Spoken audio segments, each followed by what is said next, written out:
Hola, Dios te bendiga y te guarde siempre. Gracias por pasar nuevamente por este humilde canal. Hoy hablaremos del mal y el sufrimiento, así que prepárate, recuerda darle like y dejarnos tu comentario. Pocos canales de YouTube abordan este tema, ya que es un tema muy delicado, pero no podemos pasar por alto que el mal y el sufrimiento están en este mundo, así que prepárate, empezamos.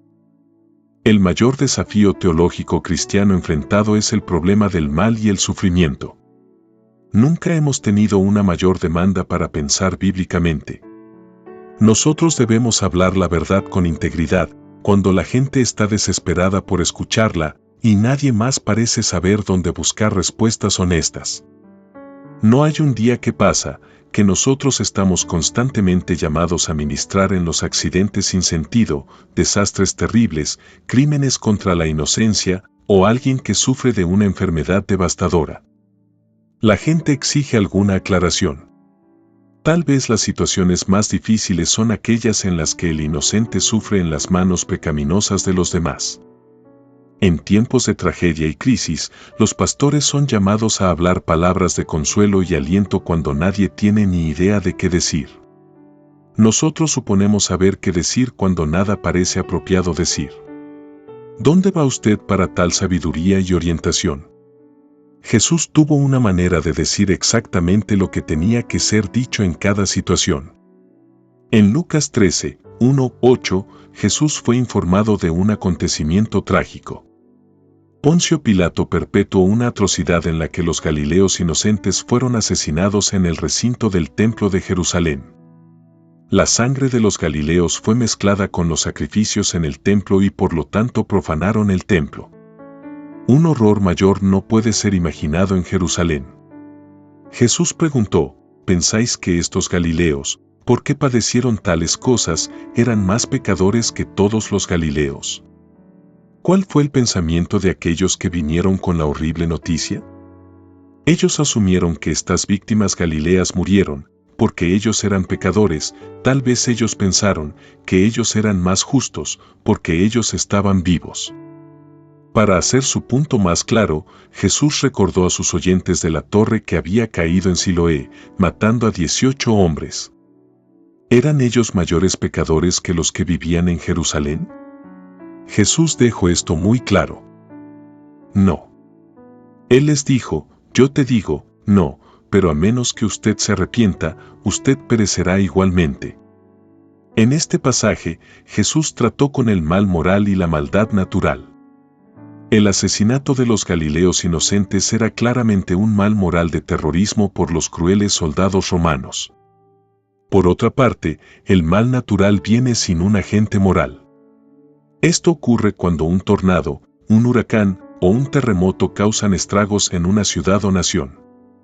La respuesta superficial al problema del mal no lo cortará. ¿Cómo puede un Dios moralmente bueno permitir que esta tragedia suceda? ¿Cómo puede un Dios de amor permitir la destrucción de la naturaleza? El profeta hebreo Isaías dijo hace mucho tiempo que someteremos nuestro pensamiento a un Dios soberano o trataremos de inventar a un Dios de nuestra propia imaginación. Los antiguos romanos y griegos pensaron que Dios puede ser bueno o Él puede ser todopoderoso, pero Él no puede ser bueno y todopoderoso. El hombre moderno parece pensar que Dios es en cierto modo limitado en su conocimiento y poder. Sin embargo, la palabra de Dios totalmente declara que Dios es omnipotente y omnisciente. Él no es limitado en su conocimiento y poder. El Creador soberano gobierna sobre toda su creación. Ni siquiera un átomo o molécula del universo está fuera de su mandato activo. El humanista moderno quiere abolir la soberanía de Dios. Sin embargo, una soberanía limitada no es ninguna soberanía en absoluto. Ellos parecen pensar que pueden abolir a Dios y tenerlo de la manera que usted desea.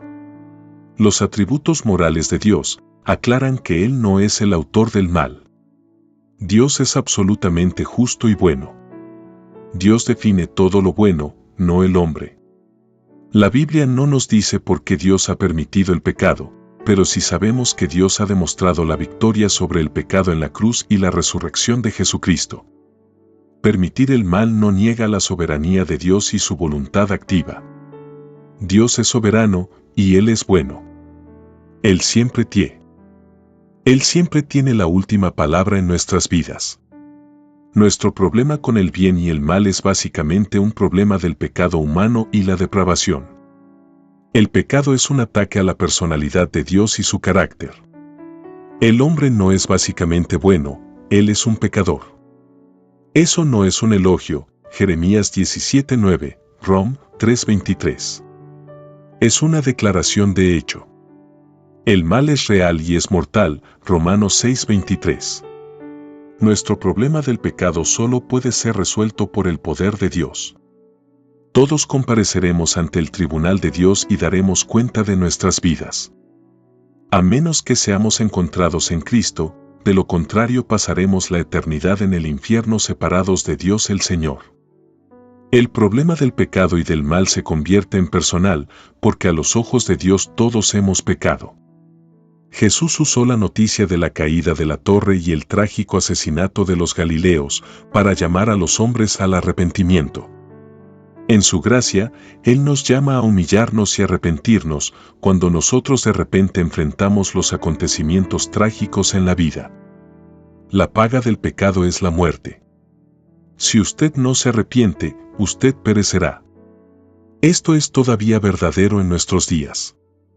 Nosotros estamos en el peligro inmediato del juicio de Dios. Nuestro único refugio es la gracia de Dios. Nosotros estamos en peligro de ir al infierno, excepto por la gracia de Dios.